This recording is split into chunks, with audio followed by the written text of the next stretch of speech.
Hello students, welcome to DNS. मैं आपकी zoology teacher Yashika ma'am.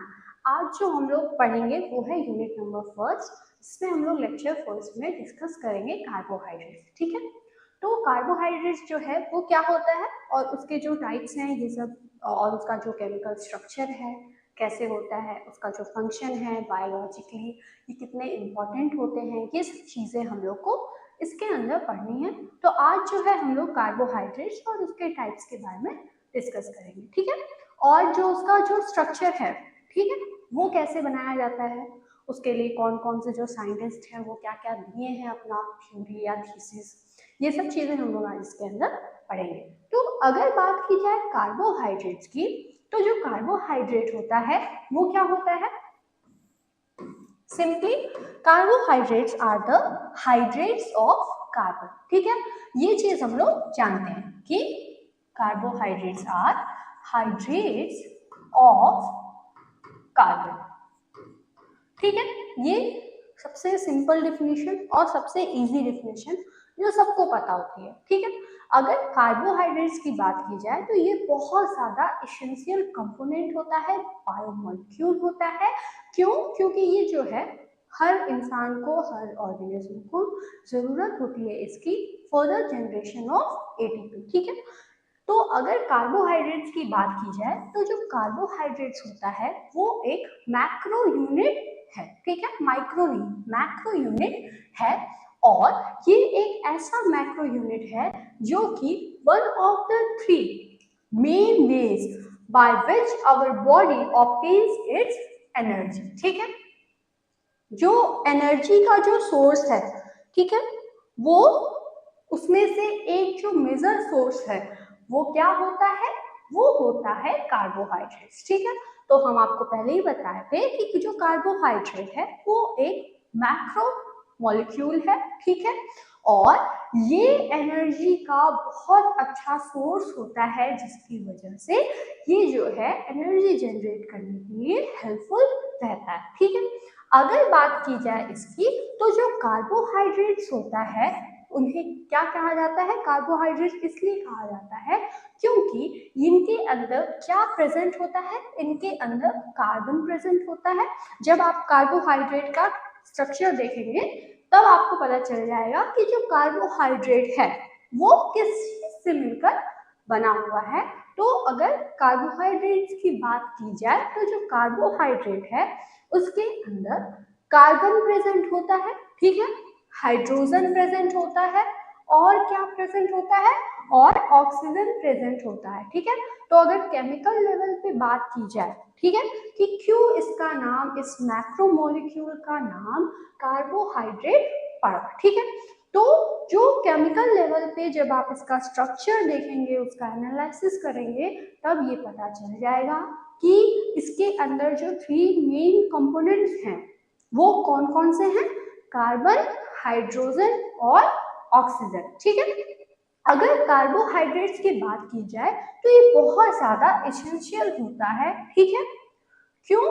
क्योंकि ये एक एसेंशियल न्यूट्रिएंट होता है जिसके अंदर क्या क्या चीजें आती है। ठीक है, कार्बोहाइड्रेट्स के बहुत सारे टाइप्स हैं। ठीक है, तो जो कार्बोहाइड्रेट्स है उसके अंदर क्या क्या आता है? शुगर्स आते हैं, और शुगर्स कितने इंपॉर्टेंट हैं? बहुत ज्यादा इंपॉर्टेंट है। ठीक है, क्यों? क्योंकि ये इंपॉर्टेंट न्यूट्रिशन होता है। ठीक है, और फाइबर्स और जो स्टार्च होता है वो सारे ही, जो शुगर हो गए, फाइबर हो गए और जो स्टार्च होता है, ये सब क्या है? सब के सब टाइप है कार्बोहाइड्रेट का, सबके सब एग्जाम्पल है कार्बोहाइड्रेट का। तो ये सब चीजें जो है न्यूट्रिशन के लिए बहुत ज्यादा इम्पोर्टेंट है, बहुत इम्पोर्टेंट ये न्यूट्रिएंट्स हैं। इस वजह से जो कार्बोहाइड्रेट होता है वो क्या होता है? बहुत ही इम्पोर्टेंट न्यूट्रिएंट सोर्स है। ठीक है, अगर बात की जाए कार्बोहाइड्रेट्स की, तो जो कार्बोहाइड्रेट्स होता है उसके जो एग्जाम्पल हैं, जैसे अभी हम लोग पढ़े कि शुगर होता है, इसके अंदर ग्लूकोज है, फ्रक्टोज है, लैमिनोज है, ठीक है, माल्टोज है, ये सब किसके एग्जाम्पल हैं? कार्बोहाइड्रेट्स के। और ये सब चीजें किसके अंदर प्रेजेंट होती हैं? तो ये सब चीजें कुछ जो हैं वो ग्रेन्स में प्रेजेंट होता है, कुछ जो है वो वेजिटेबल्स में प्रेजेंट होता है, कुछ जो है फ्रूट्स में प्रेजेंट होता है, ठीक है। जैसे कि जो फ्रक्टोज है वो फ्रूट्स में प्रेजेंट होता है, और जो है कुछ जैसे कि मिल्क में प्रेजेंट होता है। मिल्क में क्या प्रेजेंट होता है? मिल्क में प्रेजेंट होता है लैक्टोज, ठीक है। तो ये जो सोर्स हैं, ठीक है, फूड्स के जो सोर्सेज हैं, ग्रेन्स हो गए, वेजिटेबल्स हो गए, फ्रूट्स हो गए, और जो मिल्क है, इनमें अलग अलग टाइप के अलग अलग प्रोपोर्शन में ये जो कार्बोहाइड्रेट्स हैं ये प्रेजेंट होते हैं, ठीक है। तो अगर मिल्क की बात की जाए तो उसमें जो मैक्सिमम अमाउंट में प्रेजेंट होता है वो होता है लैक्टोज। अगर जो फ्रूट्स की बात की जाए तो उसमें क्या प्रेजेंट होता है मैक्सिमम अमाउंट में? उसमें प्रेजेंट होता है फ्रक्टोज, ठीक है। तो ये सब चीज जो है वो एकदम बेसिक नॉलेज है, और ये सब चीजें आपको पता होनी चाहिए, ठीक है। अब जैसे फॉर एग्जांपल जो ग्रेप्स होता है उसमें सबसे ज्यादा क्या चीज प्रेजेंट होता है? ग्लूकोज प्रेजेंट होता है, ठीक है। तो जो ग्लूकोज का सबसे अच्छा सोर्स है वो क्या होते हैं? ग्रेप्स होते हैं, ठीक है। इसी वजह से जो ग्लूकोज है उसको ग्रेप शुगर भी कहते हैं।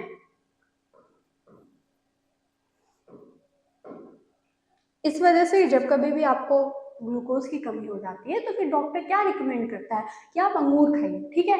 क्यों? क्योंकि उसके अंदर सबसे ज्यादा ग्लूकोज का लेवल होता है, सबसे ज्यादा जो ग्लूकोज है वो सबसे ज्यादा उसी में प्रेजेंट होता है। इसी वजह से जो ग्लूकोज है उसको ग्रेप शुगर भी कहते हैं। तो ये सब जो चीजें हैं ये सब सोर्सेज ऑफ कार्बोहाइड्रेट्स हैं, ठीक है। तो इस वजह से हम लोग को ये सब चीज कंज्यूम करना चाहिए क्योंकि ये हेल्थ के लिए अच्छा है, ठीक है। अनहेल्दी फूड ज्यादा नहीं खाना चाहिए। चलिए, अब दे आर द फाउंड, ये तो हम लोग पढ़ लिए कि कहाँ पे प्रेजेंट होता है, ठीक। अब अगर बात की जाए तो ये जो कार्बोहाइड्रेट्स होता है वो इम्पोर्टेंट रोल प्ले करता है किस चीज में? हेल्दी लाइफ को मेंटेन करने में, ठीक है। अगर आप फ्रूट्स को कंज्यूम कर रहे हैं, वेजिटेबल्स को कंज्यूम कर रहे हैं, मिल्क कंज्यूम कर रहे हैं, तो क्या होगा? कार्बोहाइड्रेट आपके बॉडी में जाएगा, ठीक है। और ये कार्बोहाइड्रेट अगर आप हेल्दी फूड्स को ले रहे हैं तो कार्बोहाइड्रेट मिलेगा, और ये एक हेल्दी लाइफ के लिए बहुत ज्यादा इम्पॉर्टेंट है, ठीक है। तो अगर हेल्दी लाइफ चाहिए तो ये सब चीज कंज्यूम करिए, ठीक है। और अनहेल्दी चीजों को ज्यादा से ज्यादा अवॉइड करना चाहिए, ठीक है। कुछ ही समय के लिए वो अच्छा लगता है, ठीक है। तो कार्बोहाइड्रेट में हम लोग को इतना तो समझ में आ गया है कि जो कार्बोहाइड्रेट होता है उसका केमिकल जो कंपोनेंट है वो कार्बन, हाइड्रोजन और ऑक्सीजन होता है।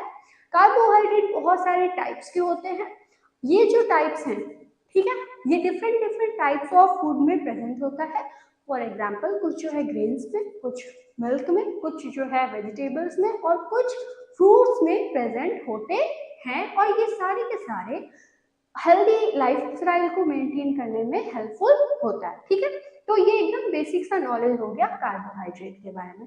अब अगर बात की जाए कि कार्बोहाइड्रेट जो है वो एक्चुअली में क्या है, तो जो कार्बोहाइड्रेट का जो टर्म है, ठीक है, ये जो कार्बोहाइड्रेट टर्म है ये कहाँ से डिराइव किया गया है?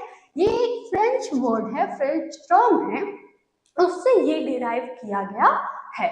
ये जो फ्रेंच टर्म है जिससे ये डिराइव किया गया है वो क्या है? हाइड्रेट डी कार्बन, ठीक है। तो एक फ्रेंच टर्म है जिसको जो कि क्या है, जो कि है हाइड्रेट डी कार्बन, ठीक है। तो जैसे हम लोग आपको बता रहे थे, ठीक है, कि जो हाइड्रेट ऑफ कार्बन जो है वही कहलाता है कार्बोहाइड्रेट, ठीक है। तो ये जो फ्रेंच टर्म है जिसका मतलब है क्या होता है? Hydrate of carbon.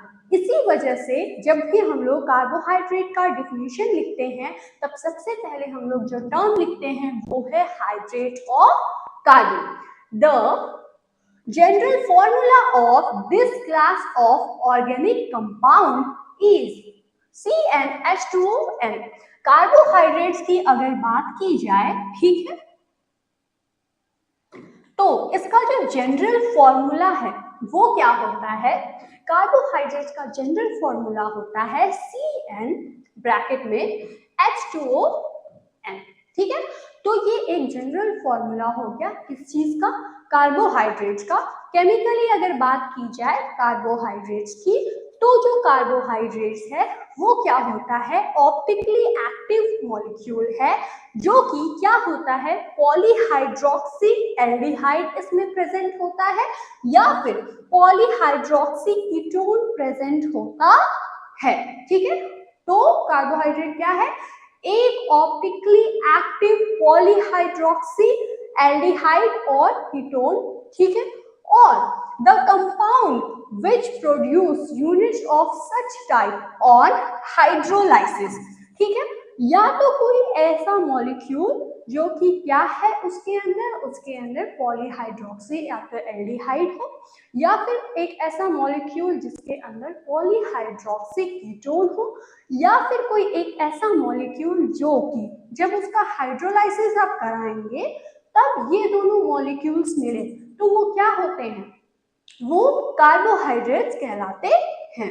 तो अगर केमिकली बात की जाए कार्बोहाइड्रेट्स की डिफिनेशन की, तो जो कार्बोहाइड्रेट्स होता है वो क्या है, ऑप्टिकली एक्टिव पॉलीहाइड्रोक्सी एल्डिहाइड और कीटोन और such molecules that obtain these molecules on hydrolysis. ठीक है, तो आई होप आपको ये जो डिफिनेशन है वो अच्छे से समझ में आ गया होगा।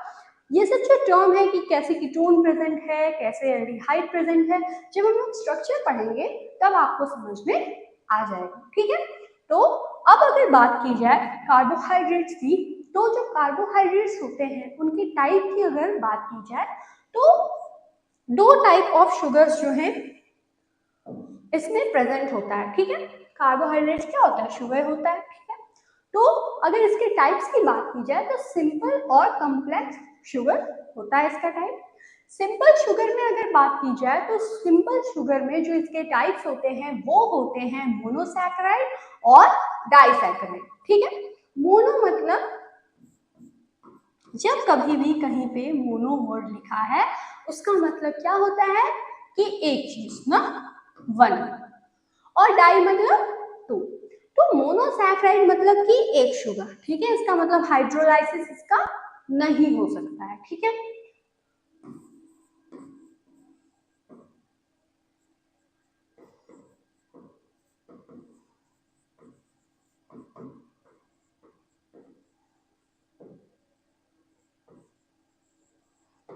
ठीक है, ऐसे शुगर जिनकी हाइड्रोलाइसिस ना हो सके उसको क्या कहते हैं, मोनोसैकेराइड, क्योंकि उसमें खुद ही एक ही यूनिट प्रेजेंट है। ठीक है, उसका फर्दर हाइड्रोलाइसिस नहीं किया जा सकता है।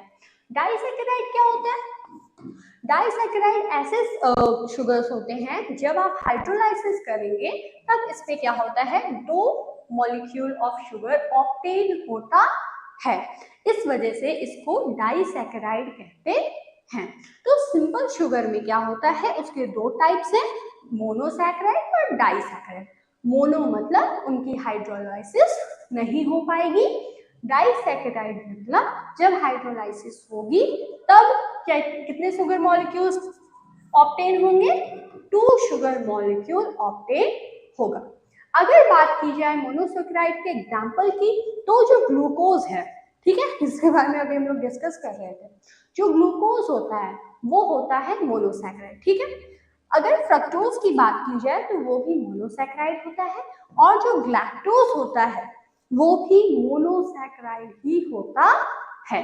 नेक्स्ट लेक्चर में जब हम लोग पढ़ेंगे अच्छे से मोनोसैकेराइड और डाइसैकेराइड, ओलिगोसैकेराइड, पॉलीसैकेराइड, उसमें हम लोग इन सब जो जितने भी हम लोग टाइप्स अभी पढ़ रहे हैं इनकी प्रॉपर्टीज को पढ़ेंगे, इनके जो क्या है इसका इम्पोर्टेंस, ये सब भी डिस्कस करेंगे। ठीक है, अभी के लिए आप इतना जानते रहिए कि जो मोनोसैकेराइड के एग्जांपल्स हैं वो क्या क्या है, ग्लूकोज, फ्रक्टोज और ग्लैक्टोज।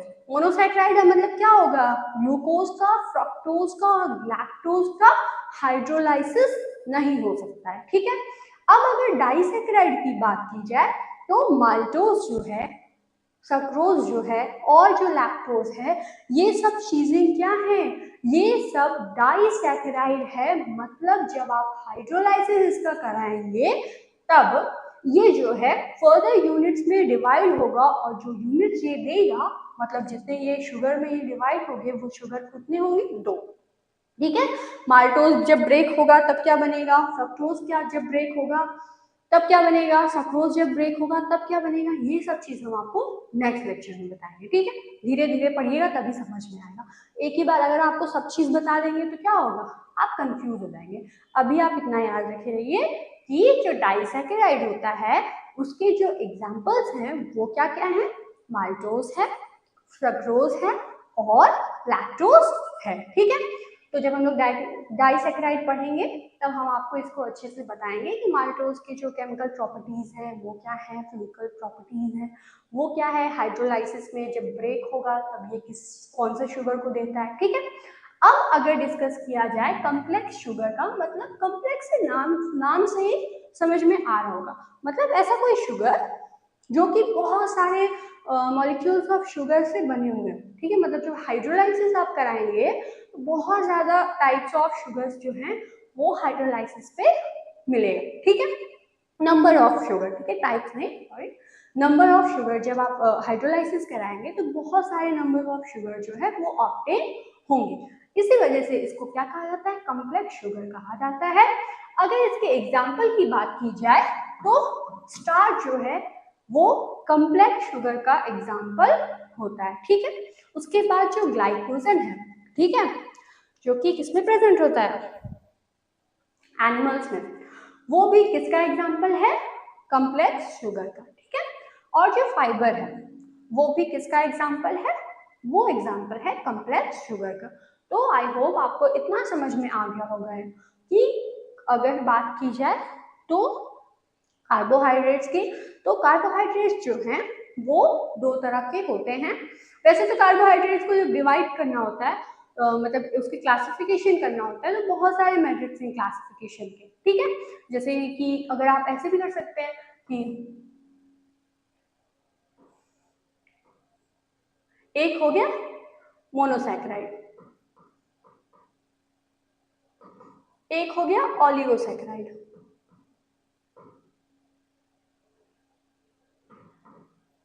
और एक हो गया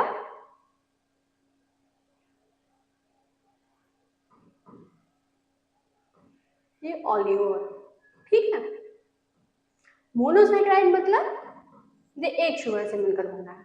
ठीक है, ओलिगोसैकेराइड मतलब फ्यूज शुगर से मिलकर बना हुआ है जिसमें इसकी रेंज जो है 2 से 10 तक होती है, नॉट मोर देन 10। ठीक है, जिसमें अगर 2 शुगर कोई हाइड्रोलाइसिस पे दे रहा है तो उसको क्या कहेंगे, डाइसैकेराइड। 3 शुगर को ये दे रहा है तो क्या कहेंगे, ट्राइसैकेराइड। ठीक है, तो इस तरह से ये डिवाइडेड होता है। अगर अब बात की जाए पॉलीसैकेराइड की, तो ऐसे शुगर्स जो कि हाइड्रोलाइसिस पे बहुत सारे शुगर्स को दे, नंबर ऑफ शुगर्स को दे। ठीक है, तो पॉलीसैकेराइड मतलब वही कॉम्प्लेक्स शुगर वाली बात। ठीक है, तो आई होप ये चीज जो है आपको समझ में आ गई होगी। और जो शुगर को जब क्लासिफाई किया जाता है, कार्बोहाइड्रेट्स को जब क्लासिफाई किया जाता है क्लासिफिकेशन में,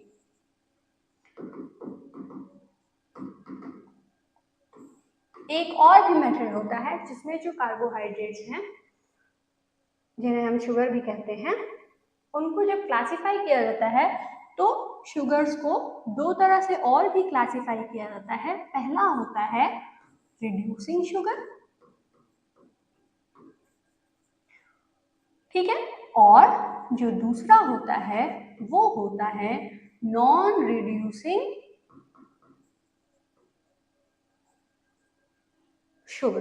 ठीक है, तो आप इसको साइड में नोट भी कर सकते हैं। ठीक है, तो जो रिड्यूसिंग शुगर होता है, रिड्यूसिंग शुगर मतलब ऐसे शुगर, ठीक है, जब वो जो कि ऐसे शुगर जो कि रिड्यूसिंग एजेंट की तरह काम करें, मतलब उनका जो एनोमेरिक कार्बन है उसके पास एक फ्री हाइड्रोक्सिल ग्रुप प्रेजेंट हो। ठीक है, हाइड्रोक्सिल ग्रुप मतलब OH ग्रुप। ठीक है, तो ऐसे शुगर जिनके पास एनोमेरिक कार्बन पर हाइड्रोक्सिल ग्रुप प्रेजेंट हो उसको कहते हैं रिड्यूसिंग शुगर। जितने भी मोनोसैकेराइड होते हैं, फॉर एग्जांपल ग्लूकोज, फ्रक्टोज, ये सब क्या होते हैं, रिड्यूसिंग शुगर होते हैं।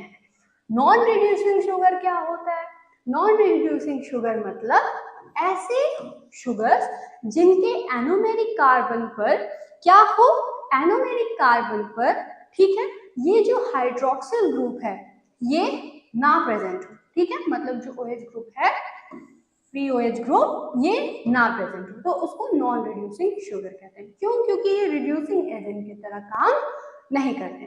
तो ये भी एक क्लासिफिकेशन का मेथड होता है, ठीक है। तो आई होप ये सब चीजें आपको समझ में आई होंगी, इसे आप नोट डाउन कर लिया कीजिए, ठीक है। अगर कुछ चीज हम एक्स्ट्रा बताते हैं तो उसको लिख लिया कीजिए, ठीक है, हो गया नोट डाउन। चलिए अब हम लोग टाइप तो पढ़ लिए, अब इसके अंदर जो है हम लोग पढ़े हैं कि सिंपल शुगर होता है, कॉम्प्लेक्स शुगर होता है, इसके बारे में और भी चीजें हम लोग डिस्कस करेंगे। तो अगर बात की जाए किसकी, सबसे पहले जो है सिंपल और कॉम्प्लेक्स शुगर में सबसे पहले अगर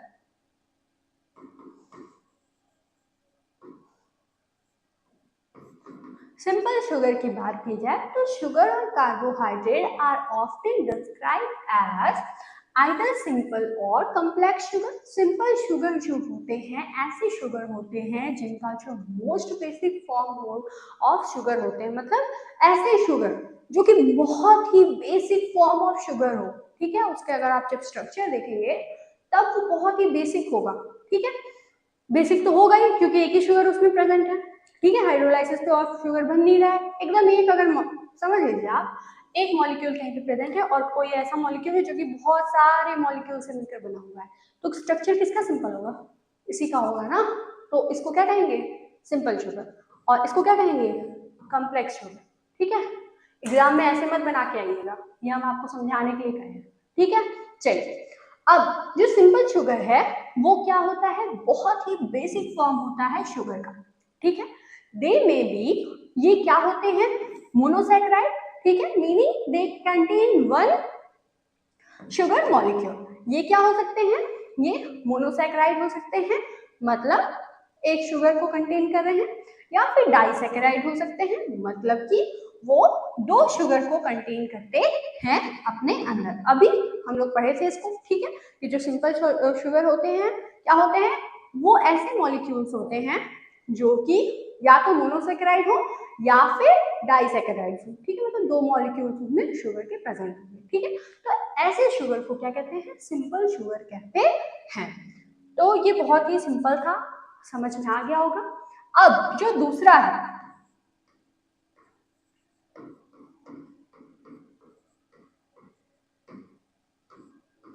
कॉम्प्लेक्स शुगर, वो क्या होता है, देखिए जो कॉम्प्लेक्स शुगर होता है वो क्या होता है, कॉम्प्लेक्स कार्बोहाइड्रेट होता है, ठीक, शुगर मतलब कार्बोहाइड्रेट, मतलब जो कॉम्प्लेक्स शुगर है वो ऐसे कॉम्प्लेक्स कार्बोहाइड्रेट्स होते हैं जो कि क्या करते हैं, मॉलिक्यूल्स से मिलकर के बने हुए होते हैं, और ये मॉलिक्यूल्स क्या हो सकते हैं, 100 इन नंबर भी हो सकते हैं, और even 1000 of monosaccharide unit link together, ठीक है।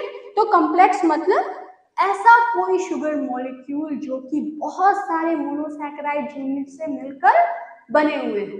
ये नंबर जो है 100 में भी हो सकता है, मतलब 100 नंबर्स ऑफ मोनोसैकेराइड से बना हुआ है, या फिर इवन मोर देन दिस, ठीक है। तो ऐसे शुगर जो कि बहुत सारे नंबर्स ऑफ मोनोसैकेराइड से मिलकर बने हुए हैं, इन्हीं को कॉम्प्लेक्स कार्बोहाइड्रेट या फिर कॉम्प्लेक्स शुगर कहते हैं।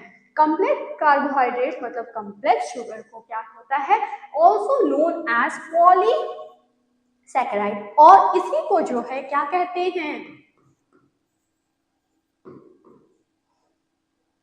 पॉलीसैकेराइड कहते हैं, ठीक है। तो ये जो कॉम्प्लेक्स शुगर है इसी को क्या कहते हैं, पॉलीसैकेराइड भी कहते हैं। Are starches formed by long saccharide chains, ठीक है, तो लॉन्ग सैकेराइड चेन से मिलकर के ये बना हुआ होता है, इसी वजह से इसको पॉलीसैकेराइड कहते हैं। पॉली मतलब क्या होता है, मैनी, और सैकेराइड मतलब शुगर, तो ऐसे शुगर जो कि बहुत सारे मोनोसैकेराइड से मिलकर बना हुआ हो, उसी को क्या कहते हैं, कॉम्प्लेक्स शुगर भी कहते हैं, कॉम्प्लेक्स कार्बोहाइड्रेट भी कहते हैं, और पॉलीसैकेराइड भी कहते हैं। तो आई होप ये चीज समझ में आ गई होगी। Which means they take longer to break down, इसका मतलब क्या होगा, ये जो है समय लेते हैं, ठीक है, और इनको जो ब्रेक करना है ये टफ होता है, ठीक है। तो इसी वजह से जब इसके जो इतने सारे यूनिट्स, ठीक है, इतने सारे मोनोसैकेराइड से मिल करके ये बना हुआ है, तो इस वजह से ये लॉन्ग चेन्स में प्रेजेंट होते हैं, ठीक है, और कुछ कुछ में ब्रांचिंग भी होती है, कैसे होती है वो लोग पढ़ेंगे, ठीक है। तो ये जब इतने सारे मॉलिक्यूल से मिलकर बना हुआ है तो इसको तोड़ना भी तो क्या होगा, डिफिकल्ट होगा ना, और डिफिकल्ट होगा तो समय लगेगा। इसका मतलब जो है इसको इजीली ब्रेक नहीं किया जा सकता है, अगर करेंगे तो ज्यादा समय लगेगा। कैसे क्या होता है इसके एग्जांपल में जब हम लोग पढ़ेंगे तो आपको समझ में आ जाएगा, ठीक है। Chemically they usually comprised of 3 और मोर लिंक्ड शुगर, ठीक है, केमिकली जो है ये 3 या उससे ज्यादा लिंक्ड शुगर से मिलकर के बना हुआ, मतलब टाइप्स ऑफ शुगर से, ठीक है, 3 या 3 से ज्यादा टाइप से ये मिलकर के बना हुआ होता है, ठीक है। तो ये कॉम्प्लेक्स शुगर के बारे में था, आई होप आपको समझ में आ गया होगा। बहुत ज्यादा जो है ऐसा कुछ नहीं है जो ना समझ में आए, ठीक है। अब क्या पढ़ेंगे हम लोग, स्ट्रक्चर पढ़ेंगे कार्बोहाइड्रेट्स का। एक बात बताइए, कार्बोहाइड्रेट्स को अगर आपको पढ़ना है तो क्या बिना स्ट्रक्चर के आप पढ़ सकते हैं, नहीं। फॉर एग्जाम्पल आपको आगे चल के सब्रोज का स्ट्रक्चर बनाना होगा, ठीक है, ग्लूकोज का स्ट्रक्चर बनाना होगा, तो आपको स्ट्रक्चर बनाना आना चाहिए, ठीक है, और वो कैसे प्रेजेंट है, उसका कैसे नोमेनक्लेचर होता है, ठीक है, ये डी फॉर्म है या नहीं, अल्फा बीटा एनोमर्स है कि नहीं, ये सब चीज आपको आना चाहिए। चलिए, तो अगर बात की जाए कार्बोहाइड्रेट्स की नोमेनक्लेचर के बारे में, उसके स्ट्रक्चर के बारे में, तो जो कार्बोहाइड्रेट्स होता है उसका सबसे सिंपल जो टेक्निक है वो ये होता है कि अगर कोई मोनोसैकेराइड यूनिट है, ठीक है, उसके पास क्या प्रेजेंट है, CHO ग्रुप प्रेजेंट है, और ये CHO किसका सिंबल होता है, एल्डिहाइड का,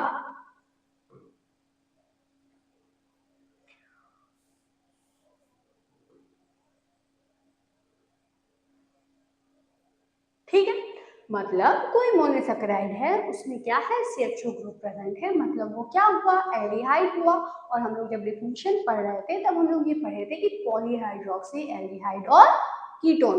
तो जब एल्डिहाइड अगर प्रेजेंट है, मतलब CHO ग्रुप अगर प्रेजेंट है, तो उसका नाम क्या होता है, उस मोनोसैकेराइड का नाम होता है एल्डोज। क्या नाम होता है, एल्डोज, ठीक है। अब अगर कोई है मोनोसैकेराइड जिसके पास कौन सा ग्रुप प्रेजेंट है, कीटोन ग्रुप प्रेजेंट है, मतलब कीटोनिक ग्रुप मतलब क्या होता है, ऐसे ही ना, ठीक है। तो अगर कीटोन ग्रुप प्रेजेंट है तब उसका नाम क्या होता है, तब उसका नाम होता है कीटोन, ठीक है। तो एल्डोज वर्ड यूज करते हैं एल्डिहाइड अगर उसमें प्रेजेंट है तो, और कीटोस यूज करते हैं जब कीटोन ग्रुप उस मोनोसैकेराइड में प्रेजेंट हो, ठीक है। चलिए, तो ये तो एकदम बेसिक सी बात हो गई, इतना हम लोगों को पता होना चाहिए, ठीक है। मोनोसैकेराइड का अगर नाम पता चल गया तो बहुत सारी चीजें हो जाएंगी, ठीक है। चलिए, तो ये जो है एकदम सिंपल सी बात थी कि अगर कोई मोनोसैकेराइड है उसमें अगर आप ग्रुप को पहचान लिए, जैसे कि देखिए यहाँ पे ये कौन सा ग्रुप है, ये जो है 2 अलग अलग मोनोसैकेराइड है, इसमें जो है ये क्या प्रेजेंट है, ये सिंबल है CHO का, ठीक है, और ये जो है CO यहाँ पे प्रेजेंट है, मतलब ये क्या है, ये कीटोन ग्रुप इसमें प्रेजेंट है, ठीक है।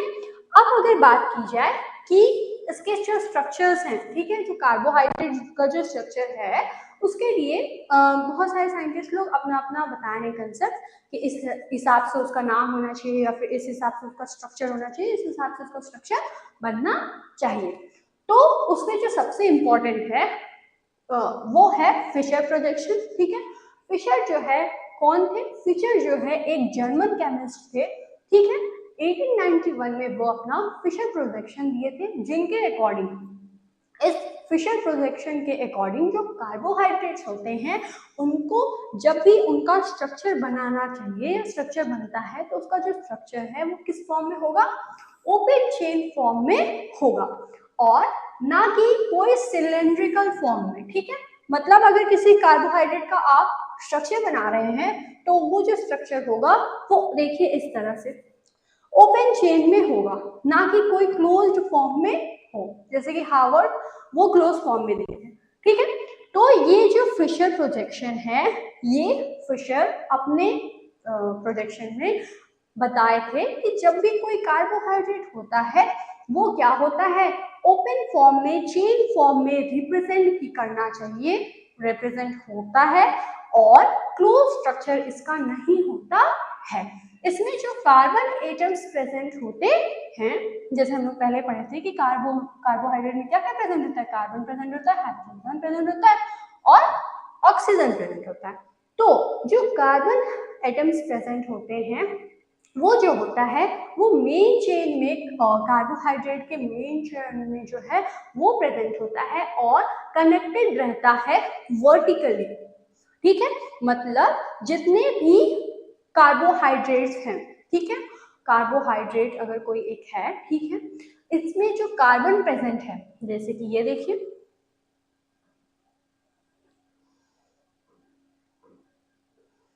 ये कैसे प्रेजेंट होगा, ये वर्टिकली प्रेजेंट होगा, एकदम स्ट्रेट लाइन में, ठीक है।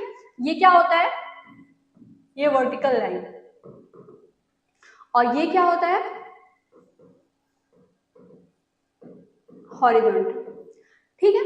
तो जो कार्बन में सॉरी जो कार्बोहाइड्रेट्स है उनमें जो कार्बन प्रेजेंट है वो कैसे रिप्रेजेंटेड रहेगा, वो जो है रिप्रेजेंटेड रहेगा हमेशा वर्टिकल लाइन में, ठीक है। स्ट्रेट वर्टिकल लाइन में हमेशा जो कार्बन जितने भी प्रेजेंट हैं उस कार्बोहाइड्रेट में वो रिप्रेजेंट रहने चाहिए, ठीक है। तो पहली चीज क्या, फिशर बताए थे कि जो कार्बोहाइड्रेट रहेगा वो हमेशा लॉन्ग चेन में रहेगा, एक स्ट्रेट चेन में रहेगा, कोई भी क्लोज स्ट्रक्चर नहीं होना चाहिए। दूसरी चीज ये कि जितने भी कार्बन प्रेजेंट होंगे वो कहाँ पे रहेंगे, वर्टिकली अरेंज रहेंगे स्ट्रेट लाइन में, ठीक है। चलिए अब इसके बाद जो कार्बन्स हैं ये तो प्रेजेंट है, और जो हाइड्रोजन एटम है और जो हाइड्रोक्सिल ग्रुप है वो कैसे अटैच रहेंगे, वो कैसे बॉन्डेड रहेंगे, वो जो है हॉरिजॉन्टली बॉन्डेड रहेंगे, ठीक है। तो देखिए यहाँ पे कार्बन तो है वर्टिकली अरेंज, और जो हाइड्रोजन बचा, ठीक है, और जो हाइड्रोक्सिल ग्रुप है ये सब चीज कैसे रहेगा, ये वर्टिकली अरेंज रहेगा, ठीक है। यहाँ पे देख लीजिए, ये तो सॉरी ये ग्रुप का है ना, CHO है, ठीक है, एल्डिहाइड, ठीक है। और जो हाइड्रोजन और OH रहेगा ये हमेशा वो हॉरिजॉन्टली प्लेस रहेगा, ठीक है। तो जो तीन रूल्स हैं मोस्ट इंपॉर्टेंट वो कौन कौन से हैं फिशर प्रोजेक्शन के, कि कार्बन हमेशा वर्टिकल लाइन में रहेगा, ठीक है, और H और OH ग्रुप जो है जो कि कार्बोहाइड्रेट में प्रेजेंट होता है वो कहाँ पे रहेगा, वो हॉरिजॉन्टली रिप्रेजेंटेड रहेगा, ठीक है। तो अगर इस स्ट्रक्चर के बारे में बात की जाए तो ये किसका स्ट्रक्चर है, डी ग्लूकोज का स्ट्रक्चर है। ग्लूकोज में कितने कार्बन होते हैं, 6 कार्बन, 1 2 3 4 5 और 6, ठीक है। और ये जो ग्लूकोज होता है उसका जो ग्रुप होता है, कौन से ग्रुप इसके एरोमेटिक कार्बन पर प्रेजेंट होता है, वो होता है एल्डिहाइड ग्रुप, ठीक है। तो फिशर प्रोजेक्शन के बारे में इतनी चीजें हैं जो कि आपको पता होनी चाहिए। आई होप आपको ये चीज समझ में आ गई होगी। अब अगर फिशर प्रोजेक्शन के बारे में बात की जाए तो अलग अलग एग्जाम्पल से इसको समझाना है कि कैसे जो है फिशर प्रोजेक्शन के अकॉर्डिंग जो कार्बोहाइड्रेट्स हैं उनके चेन कैसे बनने चाहिए, ठीक है। तो पहला जो एग्जाम्पल है वो है डी ग्लूकोज का और एल ग्लूकोज का, ठीक है। देखिए कार्बन हो गया, ठीक है, ये कार्बन कहाँ पे रहेगा, सबसे पहले तो लॉन्ग चेन में रहेगा, कोई भी क्लोज स्ट्रक्चर इसका बनेगा नहीं। अब जो कार्बन होगा वो कहाँ पे रिप्रेजेंटेड रहेगा, ये हॉरिजॉन्टल सॉरी वर्टिकल लाइन में रिप्रेजेंटेड रहेगा।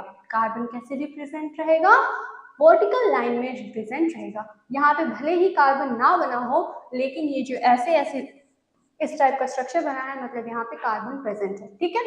चलिए अब ये ग्लूकोज है तो यहाँ पे ग्रुप कौन सा होगा, एल्डिहाइड, और जो H और OH रहेगा वो कैसे रिप्रेजेंटेड रहेगा, वो रिप्रेजेंट रहेगा हॉरिजॉन्टली, ठीक है। तो ये जो है डी ग्लूकोज का स्ट्रक्चर है, ठीक है। उसके बाद ये जो है एल ग्लूकोज का स्ट्रक्चर है। इसके पूरे जो स्ट्रक्चर है उसमें आप एक डिफरेंस देखे होंगे कि जितने भी H और OH का ग्रुप है वो अपोजिट साइड में रिप्रेजेंटेड है। मतलब यहाँ पे जो H यहाँ पे था, ठीक है, ये कौन सा साइड है, ये राइट साइड और ये लेफ्ट साइड। यहाँ पे लेफ्ट साइड था, ठीक है, और यहाँ पे क्या हो गया, राइट में प्रेजेंट है, ठीक है। और यहाँ पे जो लेफ्ट में OH प्रेजेंट था वो भी यहाँ पे OH में राइट में प्रेजेंट है। मतलब क्या है कि जो डी ग्लूकोज है और एल ग्लूकोज है, इस तरह से इसके स्ट्रक्चर में डिफरेंसेस होते हैं और ये फिशर प्रोडक्शन के अकॉर्डिंग ये इसमें जो है बनाया गया है। ये सब चीजें कैसे होती हैं, ये सब जब आप इसके जो आइसोमेरिज्म में पढ़ेंगे ना तब समझ में आएगा। अभी के लिए हम आपको फिशर प्रोडक्शन बता रहे हैं। तो फिशर प्रोडक्शन में कैसे डी ग्लूकोज बनता है, कैसे एल ग्लूकोज बनता है, ये आपको पता होना चाहिए, ठीक है। जब आप आइसोमेरिज्म पढ़ेंगे, स्टीरियो आइसोमेरिज्म, ये सब चीजें पढ़ेंगे तब आपको समझ में आएगा क्या चीजें होती है इसके अंदर, ठीक है। तो अभी आई होप आपको ये चीज समझ में आ गई होगी। उसके बाद जो है फिशर प्रोडक्शन में जितने भी मोनोसैकेराइड है वो कैसे बनते हैं वो यहाँ पे रिप्रेजेंटेड है। डी ग्लैक्टोज का स्ट्रक्चर ऐसे होगा, डी मैनोज ये रहा, डी एलोज, डी ग्लिसरॉल्डिहाइड, ठीक है, D lyxose, D xylose, D arabinose और डी राइबोज। ये सब क्या है, ये सारे के सारे मोनोसैकेराइड हैं और इनका जो स्ट्रक्चर है फिशर प्रोजेक्शन के अकॉर्डिंग ऐसे होगा। तो आप 1 मिनट इसे बना लीजिए, ठीक है। ऐसे एग्जाम में पूछा जा सकता है कि draw the structure of D mannose according to Fischer projection, ठीक है। तो ये सब चीज जो है ये कुछ इंपॉर्टेंट मोनोसैकेराइड हैं, ठीक है, जिनका आपको स्ट्रक्चर पता होना चाहिए। तो आप एक बार इसे ड्रॉ कर लीजिए।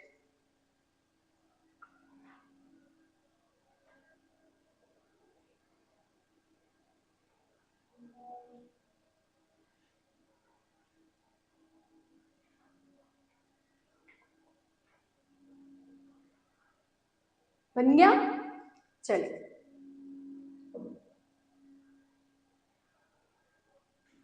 उसके बाद जो है वो है हम लोग को पढ़ना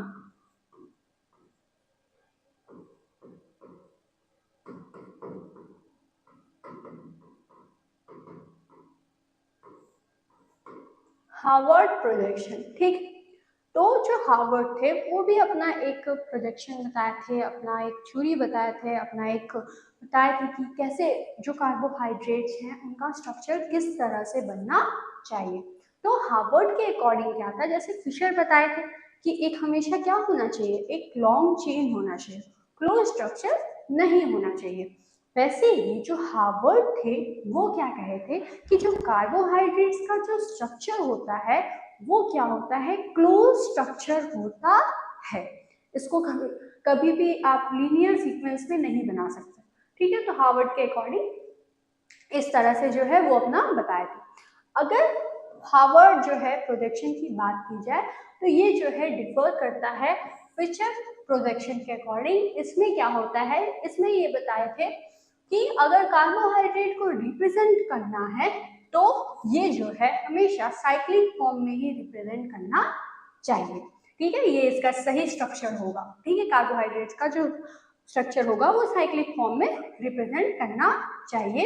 और इस जो इससे क्या होगा कि this is specially useful for sugar which have a rings structure. और ये जो प्रोजेक्शन है जिसमें ये बताया गया है कि कार्बोहाइड्रेट का जो स्ट्रक्चर है वो क्लोज स्ट्रक्चर रहता है, क्लोज स्ट्रक्चर सही है, उसमें क्या होगा कि ये जो है हार्वर्ड प्रोजेक्शन हेल्पफुल होता है उन शुगर के लिए जिनके पास क्या होता है, रिंग स्ट्रक्चर होता है, ठीक है। अगर इसकी बात की जाए तो इट वॉज डिवाइस बाय, ये किसके द्वारा दिया गया था, तो नॉर्मन हार्वर्ड द्वारा ये हार्वर्ड प्रोजेक्शन दिया गया था। जितने भी जो भी लॉ हो गए या रूल हो गए, ठीक है, या फिर कोई प्रोजेक्शन हो गया, जो साइंटिस्ट देता है उसी के नाम पे वो पढ़ जाता है, ठीक है। जैसे for example Mendel law, Mendel दिए थे इस वजह से मेंडल लॉ पढ़ गया, ठीक है। न्यूटन लॉ, न्यूटन दिए थे इस वजह से न्यूटन लॉ हो गया। वैसे ही हार्वर्ड प्रोजेक्शन मतलब कि जो हार्वर्ड थे वो इस प्रोजेक्शन को दिए थे, इस वजह से इस प्रोजेक्शन का नाम हार्वर्ड प्रोजेक्शन पड़ा। ठीक है, who explain the work of Fischer, जो कि क्या किए थे, expanded the work of Fischer, वो फिशर्स प्रोजेक्शन को देखे उसको थोड़ा सा और एक्सपैंड किए। ठीक है, कि ऐसे और ऐसे भी रिप्रेजेंट कर सकते हैं। ठीक है, और ये तरीका ज्यादा सही रहेगा किसी भी कार्बोहाइड्रेट को रिप्रेजेंट करने का। ठीक है, चलिए अब ये जो कार्बोहाइड्रेट का स्ट्रक्चर है हार्वर्ड द्वारा कैसे बताया गया था, और या फिर जो फिशर प्रोजेक्शन है, पहले तो क्या हुआ, फिशर दिए अपना लॉ। ठीक है, अब इसको जो है ये पढ़े, रिकॉग्नाइज किए और एक्सपैंड किए। तो एक्सपैंड करने के बाद जो फिशर प्रोजेक्शन है उसको कैसे, मतलब जो फिशर बताए थे कि चेन में होना चाहिए, स्ट्रेट होना चाहिए, कार्बन हमेशा वर्टिकली रहना चाहिए, हाइड्रोजन और ऑक्सीजन हॉरिजेंटली रहना चाहिए, तो ये सब चीज अगर साइक्लिक फॉर्म में करना होगा तो कैसे होगा, तभी तो वो हार्वर्ड प्रोजेक्शन ही बनेगा ना। ठीक है, तो आपको फिशर प्रोजेक्शन अगर पता है तो आप हार्वर्ड प्रोजेक्शन भी आराम से बना लेंगे। ठीक है, कैसे बनाएंगे उसका रूल होता है जो कि अभी हम आपको पढ़ाएंगे और आपको समझ में आ जाएगा। ठीक है, तो इसे आप नोट डाउन कर लीजिए।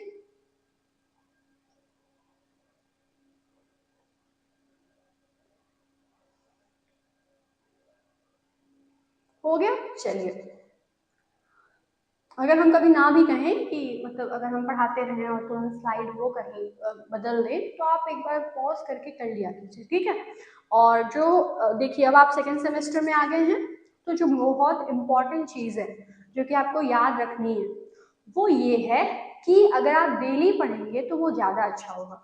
ठीक है, जैसे कि एग्जाम के समय बहुत ज़्यादा एक ही बार बर्डन पड़ जाएगा, फिर बहुत ज़्यादा स्ट्रेस हो जाएगा क्योंकि एक ही सब्जेक्ट तो पढ़ना नहीं है। ठीक है, और इतना ज़्यादा लेंथी जो सिलेबस है, अगर एग्जाम के कुछ दिन पहले पढ़ना शुरू करिएगा तो कैसे हो पाएगा। इससे अच्छा डेली थोड़ा थोड़ा पढ़िए, एग्जाम के समय पे सबको अच्छे से आप रिवाइज कर पाएंगे और वो ज़्यादा सही रहेगा आपके लिए। ठीक है, तो जितना भी चीज़ है जो कि हम एक दिन पढ़ा रहे हैं अगर, तो उसका उसी समय आप नोट्स बना लीजिए। ठीक है, हमेशा एक सेपरेट कॉपी रखा करिए। ठीक है, और उसी में उस चीज़ को लिखा कीजिए, और जितना हम एक दिन में पढ़ाए हैं उसको उस दिन नोट डाउन कर लीजिए, उसको पढ़ लीजिए, और एक हफ्ते का जब चीज़ हुआ तो संडे को रिवाइज कर लीजिए।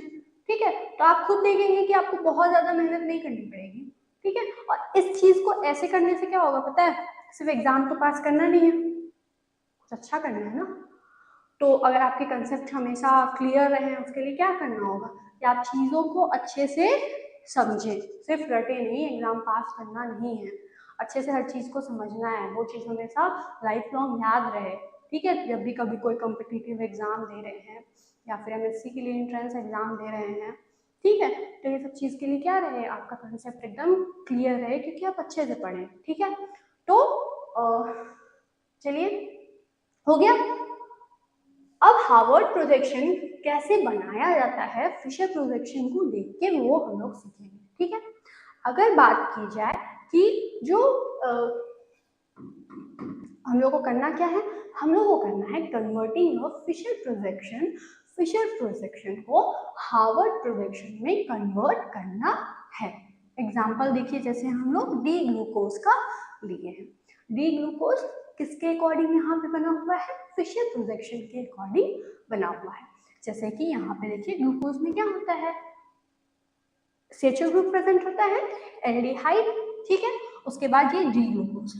ठीक है, तो ये क्या हो गया, ये हो गया आपका C1, मतलब कार्बन 1। हार्वर्ड प्रोजेक्शन है तो कार्बन सारा कहाँ रहेगा, वर्टिकल लाइन, और H और OH हॉरिजॉन्टल लाइन में। एक ही चीज बार बार इसलिए बता रहे हैं ताकि आप सुने रहे हैं तो आपको याद रहे। जब इंसान सुनता है वो चीज ज्यादा याद होता है इन कंपैरिजन कि कब कोई चीज लेके बैठे और याद करें। ठीक है, तो ये चीज हम लोग को पता है। और अगर डी ग्लूकोज का स्ट्रक्चर देखें तो डी ग्लूकोज आपको आना ही चाहिए, मतलब वैसे तो हर चीज ही आना चाहिए ना, क्योंकि अगर आप कार्बोहाइड्रेट पढ़ रहे हैं तो आधा चीज इस चीज पे डिपेंड करता है कि आपको हर चीज का स्ट्रक्चर आ रहा है कि नहीं।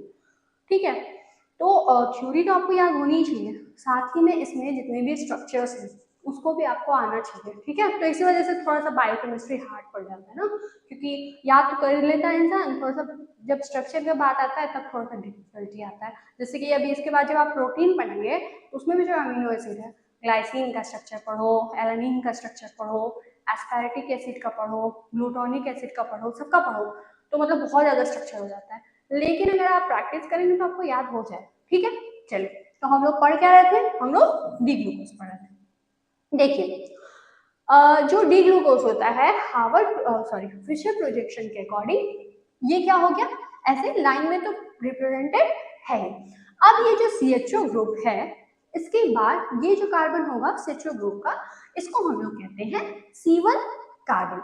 जो सेकंड होगा यहाँ पे देखिए, यहाँ पे C रहेगा, ठीक है, इसको C2 कहेंगे, इसको C3, और ये हो गया C4, ये हो गया C5, और ये हो गया कार्बन C6, ठीक है।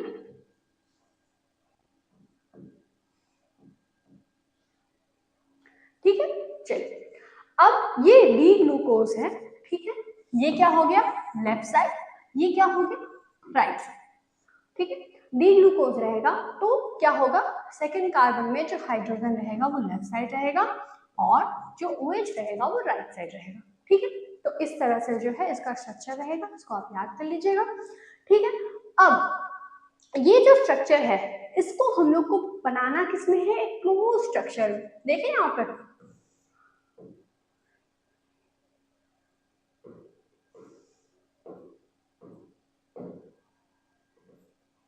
ये कुछ इस तरह से स्ट्रक्चर हो गया। तो सोचिए अगर इस तरह का किसी स्ट्रक्चर को किसी क्लोज स्ट्रक्चर में करना होगा तो कैसे होगा। कुछ हार्ड नहीं है, कोई रॉकेट साइंस नहीं है, बस कुछ चीजें हैं जिन्हें हमें याद रखनी है। क्या क्या चीजें हैं वो देखिए। अगर मान लीजिए किसी इस तरह का स्ट्रक्चर बना हुआ है तो जो शॉर्टकट रूल है, ठीक है, जो रूल्स हैं वो क्या क्या है कि जो C2 कार्बन है, C3 कार्बन है, और जो C4 कार्बन है, मतलब ये वाला कार्बन, ये वाला कार्बन और ये वाला कार्बन, ठीक है। ये क्या होगा, अगर हार्वर्ड प्रोजेक्शन में करना है तो राइट साइड में क्या हो जाएगा, ये जो है डाउन हो जाएगा, और लेफ्ट साइड में क्या हो जाएगा, ये अप हो जाएगा, ठीक है। तो देखिए जैसे कि यहाँ पे C2 कार्बन है, ठीक है, तो ये रहा C2 कार्बन, ठीक है। तो ये जो C2 कार्बन है इसमें जो OH ग्रुप है ये कहाँ पे प्रेजेंट है, ये राइट साइड में प्रेजेंट है। अगर राइट साइड में ये प्रेजेंट है मतलब कि ये कहाँ पे जाएगा, ये डाउन साइड में चला जाएगा। देखिए यहाँ पे डाउन गया कि नहीं, OH था ना, C2 पे OH था, कहाँ पे था, राइट साइड में था। अगर राइट साइड में प्रेजेंट है तो वो कहाँ जाएगा, डाउन जाएगा, तो डाउन चला गया। देख लीजिए यहाँ पे गया ना OH, ठीक है। ये कैसा है, 6 कार्बन रहेगा, इसलिए इसके तरह से कुछ स्ट्रक्चर रहेगा, ठीक है। सेकंड कार्बन, ये फर्स्ट कार्बन हो जाएगा, ठीक है, ये सेकंड कार्बन पे OH जो है राइट साइड पे है, इस वजह से OH ग्रुप डाउनवर्ड रहेगा, ठीक है। अब देखिए, अब जो है हम लोग C3 की बात कर रहे हैं, किसकी बात कर रहे हैं, C3 की।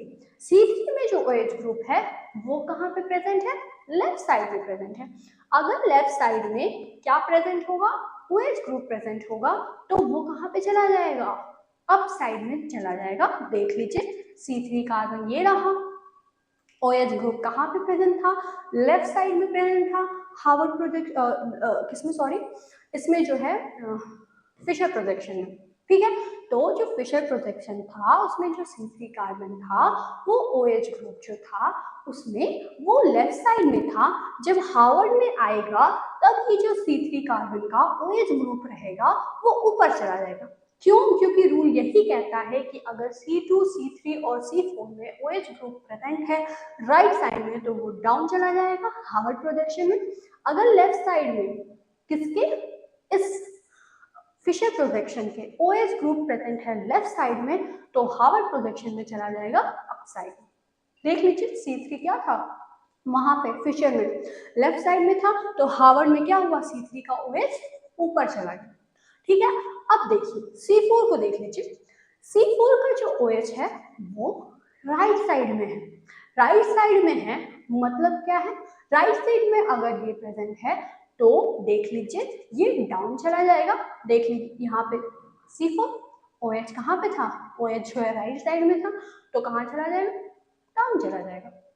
तो ये C2, C3 और C4 सॉल्व हो गया। चलिए, था कुछ हार्ड नहीं, बस शॉर्टकट याद रखना है और फिशर प्रोजेक्शन आपको याद होना चाहिए, तभी आप हार्वर्ड बना पाएंगे। इतनी चीज याद रखे रहिएगा कि फिशर अगर आपको याद है तो रूल अगर याद है तो हार्वर्ड आप बना देंगे। ठीक है, चलिए, तो सही फिशर भी है, सही हार्वर्ड भी है। ठीक है, बनाने का तरीका है अपना अपना। ठीक है, जैसे कि नहीं होता है कि एक ही खाना बना रहे हैं लेकिन अलग अलग तरीके से, तो अपना अपना तरीका है जिसको जो सही लगे। तो अगर आपको फिशर याद है तो आप हार्वर्ड भी बना सकते हैं, लेकिन आपको याद होना चाहिए फिशर, नहीं तो अपने मन से कैसे बनाएंगे, और रूल भी याद होना चाहिए तभी आप हार्वर्ड बना पाएंगे। ठीक है, तो ये स्ट्रक्चर ऑफ कार्बोहाइड्रेट का बहुत ही इंपॉर्टेंट चीज है जो कि आपको पता होनी चाहिए। ठीक है, तो C2, C3 और C4 जो है हम लोग पढ़ लिए। अब हम लोग इसके लिए शॉर्टकट पढ़ेंगे। अब हम लोग पढ़ेंगे शॉर्टकट कौन कौन सा बचा है, C5 बचा ना और C6 बचा है, उसको पढ़ेंगे। अगर C5 में क्या है, if OH is on the right side of fission, मतलब ये जो OH है किसका, C5 का। ठीक है, कहाँ पे प्रेजेंट है, राइट साइड में प्रेजेंट है, तो इट्स डी शुगर। ये क्या होता है, डी शुगर होता है। ठीक है, इससे पहले हम लोग पढ़ रहे थे ना कि डी शुगर और अदर फॉर्म। तो अगर C5 में ये जो OH है राइट साइड में प्रेजेंट होता है, तो एक चीज और हम लोग को पता चली, वो क्या है कि अगर कोई फिशर प्रोजेक्शन बना हुआ है उसमें अगर C5 कार्बन है और उसका जो OH ग्रुप है वो राइट साइड में प्रेजेंट होगा, तो वो कार्बन क्या होगा, वो जो कार्बोहाइड्रेट होगा वो क्या होगा, वो कार्बोहाइड्रेट हो जाएगा डी कार्बोहाइड्रेट। ठीक है, तो ग्लूकोज का स्ट्रक्चर है तो ये क्या हो गया, डी ग्लूकोज। क्यों, क्योंकि C5 का जो OH ग्रुप है वो राइट साइड में प्रेजेंट है, और रूल यही कहता है कि C5 के कार्बन पे अगर OH राइट साइड में प्रेजेंट होगा तो वो जो कार्बोहाइड्रेट है, वो जो मॉलिक्यूल है वो डी फॉर्म में रहेगा, तो इस वजह से ये डी ग्लूकोज है।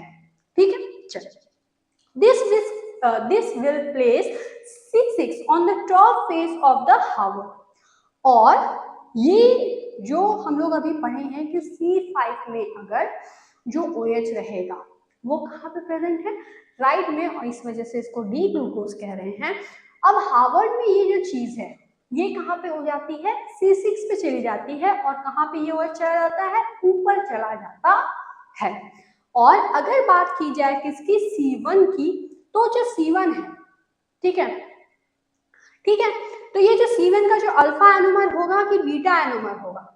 ठीक है, जब आप यहाँ पे जैसे अगर आप हार्वर्ड का बनाए तो ये आप पढ़े कि डी ग्लूकोपायरानोज है। ठीक है, तो ये क्या, जो हार्वर्ड स्ट्रक्चर है ये पायरानोज से डिराइव किया गया है, इस वजह से इसको पायरानोज लिखा जा रहा है यहाँ पे। ठीक है, तो डी ग्लूकोज पायरानोज, इसके आगे एक शब्द एक लेटर लिखा हुआ है वो है अल्फा। तो ये जो अल्फा एनोमर या फिर बीटा एनोमर होता है ये कैसे डिसाइड किया जाता है, देखिए अगर कोई OH ग्रुप है वो कहाँ पे है, डी शुगर के नीचे है, मतलब ये देखिए डी शुगर है ये। ठीक है, चलिए, अब इस डी शुगर में क्या है, ये जो OH ग्रुप है अगर नीचे है, देख लीजिए यहाँ पे नीचे है, तो इसको क्या कहते हैं, इसको कहते हैं अल्फा एनोमर। ठीक है, और यही अगर ऊपर रहता तो इसको कहते हैं बीटा एनोमर।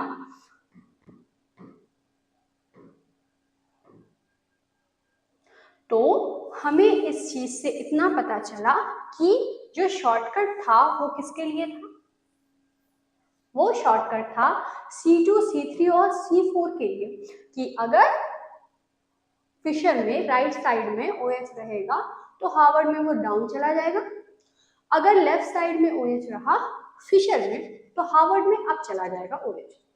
ठीक है।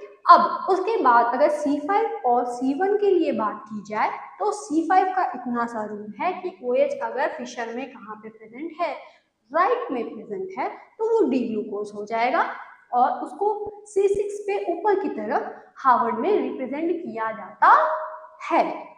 अगर C1 है, ठीक है, ये C1 रहा, इसका जो C1 है, ठीक है, इसको कैसे रिप्रेजेंट किया जाए, देख लीजिए यहाँ पे C1 है, अब इसमें भी तो CHO ग्रुप है ना यहाँ पे, तो कार्बन तो आप यहाँ पे लिख दिए, लेकिन OH तो अभी भी रह गया, तो इस OH को कैसे रिप्रेजेंट किया जाए, तो ये जो OH होता है वो अभी हम लोग को पता चला है कि ये जो ग्लूकोज है डी ग्लूकोज है। कैसे, रूल को बता पढ़ के, और रूल कैसे पता चला, फिशर प्रोजेक्शन हमको याद था इस वजह से। तो जब हम लोग को ये पता चल गया कि ये डी ग्लूकोज है, ठीक है, और फिशर प्रोजेक्शन से डी ग्लूकोज हम लोग निकाल लिए, ठीक है, ये तो पता कर ही लिए। अब इसका हार्वर्ड प्रोजेक्शन बनाना है, तो दो डी ग्लूकोज के लिए रूल यही होता है, मतलब जो डी फॉर्म रहता है उसके लिए यही रूल होता है कि अगर ये जो OH है वो नीचे बना दिए, ठीक है, ठीक है, और ये OH नीचे बनाया है, मतलब ये क्या रहेगा, अल्फा रहेगा, और अगर ऊपर बनाए रहते तो ये बीटा है। इसको आपको याद करना होगा, ठीक है। तो इसके स्ट्रक्चर में शॉर्टकट आप लगाइएगा C2, C3, C4 के लिए, और फिशर प्रोजेक्शन आप हमेशा याद रखे रहिएगा। इस फिशर प्रोजेक्शन से आप ये पता लगा लीजिएगा कि वो डीफॉर्म है या नहीं है। डीफॉर्म जब पता लग जाए तब आपको इतना करना है कि ये चीज जो है आपको याद रखनी है कि डीफॉर्म में जो OH है डी ग्लूकोज के लिए, डी ग्लूकोज पायरानोज के लिए यहाँ पे नीचे लगा हुआ है, और इसको आप याद करके OH यहाँ पे लिख दीजिएगा, और यहाँ से शॉर्टकट ये पता चलेगा कि ये अल्फा फॉर्म है। क्यों अल्फा फॉर्म है, क्योंकि नीचे, अगर ऊपर रहता तो यहाँ पे बीटा फॉर्म रहता, ठीक है। चलिए, थोड़ा सा लंबा हो गया, थोड़ा सा टफ था ना इस वजह से, लेकिन समझ में आया हो भाई हो, ठीक है। चलिए, तो अब जो ग्लूकोज है, ठीक है, अल्फा डी ग्लूकोज, इसको कैसे जो है वो अल्फा डी ग्लूकोज और बीटा डी ग्लूकोज का हार्वर्ड प्रोजेक्शन कैसे बनेगा, वो यहाँ पे रिप्रेजेंटेड है। देखिए यहाँ पे ग्लूकोज है, तो 1 2 3 4 5 6 कार्बन रहेंगे, ठीक है, और CHO ग्रुप रहेगा वहां पे। अब इसको अगर क्लोज स्ट्रक्चर में बनाना है तो कुछ इस तरह से इसका क्लोज स्ट्रक्चर बनेगा। अल्फा फॉर्म है, OH कहाँ रहेगा, नीचे रहेगा, देख लीजिए ये बीटा ग्लूकोज है, तो OH देख लीजिए यहाँ पे ऊपर रहेगा, ठीक है। यही चीज आपको समझाना था कि अल्फा रहेगा तो यहाँ पे नीचे रहेगा, और बीटा रहेगा तो यहाँ पे ऊपर OH ग्रुप रहेगा। ये किसका स्ट्रक्चर है, ये फिशर प्रोजेक्शन का स्ट्रक्चर है, किसके लिए, अल्फा ग्लूकोज के लिए। और ये किसका स्ट्रक्चर है, ये स्ट्रक्चर है अल्फा डी ग्लूकोज पायरानोज के लिए, और ये हार्वर्ड प्रोजेक्शन के अकॉर्डिंग बना हुआ है। शॉर्टकट क्या कहता है, शॉर्टकट ये कहता है कि C2, C3 और C4 में जो OH ग्रुप है उसके हिसाब से लगता है। यहाँ पे देखिए हम लोग पढ़े थे कि अगर राइट साइड में रहा तो डाउन और लेफ्ट साइड में अप। यहाँ पे राइट साइड में डाउन ही है, तो राइट साइड में ये C2 सॉरी ये राइट साइड में OH रहेगा, ठीक है, तो मतलब ये डाउन रहेगा, ठीक है। ये यहाँ पे क्या है, लेफ्ट है, तो अप रहेगा, और ये फिर से यहाँ पे राइट साइड में है, मतलब डाउन रहेगा। ये तीनों के तीनों चीज यहाँ पे आप देखिए सेम रहेगा, ठीक है। ये स्ट्रक्चर सही हो गया। चलिए, अब ये अल्फा फॉर्म है इसलिए OH नीचे है, और बीटा फॉर्म है इसलिए OH ऊपर है। बाकी आप देखिए और कोई भी स्ट्रक्चर में आपको चेंज नहीं देखने को मिलेगा। इसका जो एक है कि कैसे ये चीज हुई, तो आप जब देखेंगे कि जो अल्फा डी ग्लूकोज है उसमें जो C1 कार्बन है वो H जो है वो लेफ्ट साइड में है, इस वजह से ऐसा हुआ है, ठीक है। और यहाँ पे अगर आप देखेंगे तो जो लेफ्ट साइड है वहां पे OH था, ठीक है, किसमें, बीटा में। तो आई होप आपको ये चीज समझ में आ गई होगी। अब इसको थोड़ा सा हम इरेज कर देते हैं, नहीं तो आप ड्रॉ कैसे करेंगे। चलिए नोट डाउन कर लीजिए।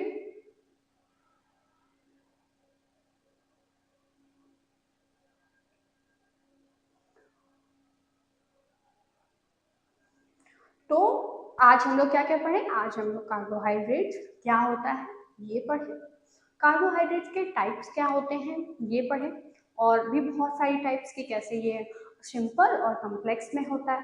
ठीक है, उसके बाद क्या पढ़े कि और भी इसके तरीके क्या होते हैं, कि मोनोसैकेराइड आप कर लीजिए, ओलिगोसैकेराइड या फिर मोनोसैकेराइड, ओलिगोसैकेराइड और पॉलीसैकेराइड क्या होता है, अच्छे से पढ़े हम लोग। उसके बाद हम लोग पढ़े हैं कि जो स्ट्रक्चर होता है उसको, स्ट्रक्चर को कैसे बनाया जाता है। ठीक है, तो फिशर प्रोजेक्शन भी हम लोग पढ़े कि कैसे वो एक स्ट्रेट लाइन में बता रहे हैं कि कार्बन वर्टिकली, HOH हॉरिजॉन्टली, और उसका क्या तरीका होता है वो सब हम लोग पढ़े। ठीक है, चलो अब उसके बाद हम लोग हार्वर्ड पढ़े कि हार्वर्ड उसको फिशर प्रोजेक्शन को पढ़े और ये कहे कि अगर इसका स्ट्रक्चर क्लोजली बनाया जाए तो वो ज़्यादा सही रहेगा।